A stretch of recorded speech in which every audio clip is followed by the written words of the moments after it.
Hi, we are Freedom Fighter ladies. My name is Brianna and I'm 28 years old, and from the ages of 15 to 25 I struggled with anorexia. In this video I'm going to talk about my recovery journey and the 5 most important lessons I learned that helped me overcome my eating disorder. When I was 25, I was in the worst possible place that I'd ever been with my eating disorder. Definitely at rock bottom, and I knew that if I didn't change that I was going to die soon. And it was really hard for me to come to that realization, but I knew that if I didn't give recovery one last shot that I wasn't going to have any more chances.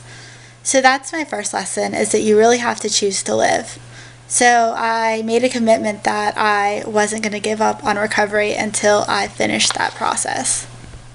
This time when I was really sick, my mom reminded me of something that happened to me when I was 3 years old that helped me realize that I could recover and I had the strength to. At this point, I should probably mention that I was born with cerebral palsy. I have something called spastic diplegia, but for me that basically means that my legs are tight and they make walking and other activities really difficult.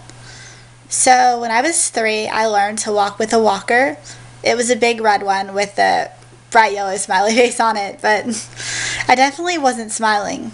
And the reason I wasn't smiling is I realized that I was different. And I didn't want to be different, and I wanted to learn to walk like the other children. And my mom brought this up to my doctors, and my doctors were saying, no, like, that's the best she can do, like, don't let her try because she'll hurt herself, and we don't want that. But I was really persistent. I was like, Mom, I really want to do it, like, I really want to walk, like, I know I can do it, please let me. So my wonderful, amazing, gracious, strong mother that she is let me try. And I fell a lot of times and got so many injuries and got really hurt. But at the end, I learned to walk like the other children. And when I was thinking about this when I was sick, it inspired me and it made me realize that I could do it, because obviously that strength was still inside me. And I didn't love myself yet, but I loved that little girl, so I know eventually I could love myself because I am that little girl, so that really helped me. The second recovery lesson I learned is that sometimes you have to work with what you've got. When I committed to recovery and decided that I was going to do it no matter what, for some reason I thought that everything would be perfect and I would have every resource possible available to me, but I quickly learned that that wasn't the case. I wanted to go to an inpatient program that ended up not being possible, and I had so many valid reasons as to why I should have been able to, but it just didn't work out. And it made me really sad for a while, and I just thought, like, I can't do it because I don't have the resources I need. Like, it's not possible.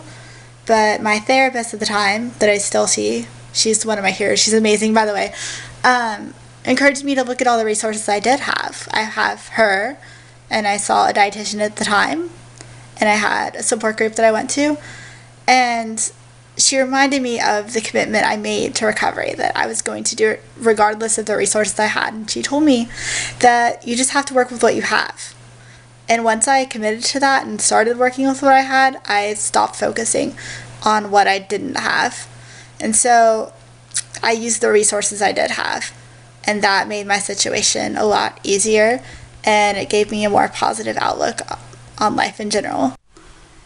The third lesson I learned in recovery is that some things just can't be changed and you have to accept them.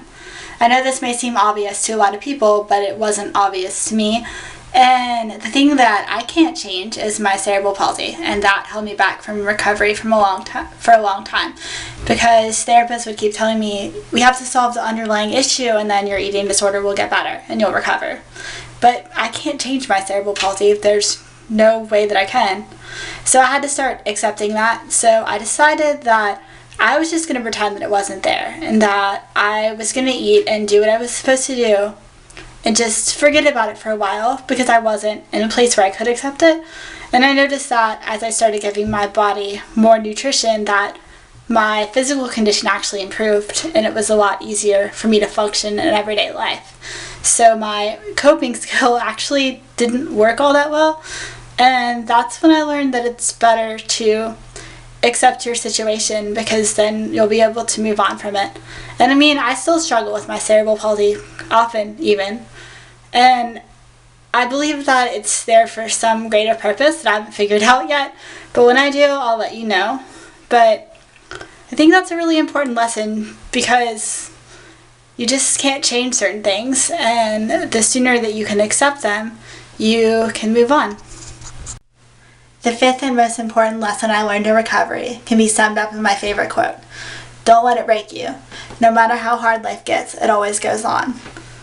And I think that I'm proof of that.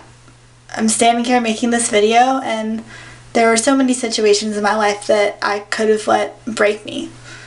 And it helped me in recovery, because every time I acted on an eating disorder behavior, I felt like I was letting a situation break me instead of solving it. So the quotes definitely made it possible for me to stay strong through my life, and reminded me that life does go on, and that bad situations don't last. And it's also allowed me to look to the future, because I realize that I can't change the past, and all we have is today. So I try to make the most out of what I have, and try to do the best I can. Thanks guys for letting me make this video. I hope you liked it, and talk to you later.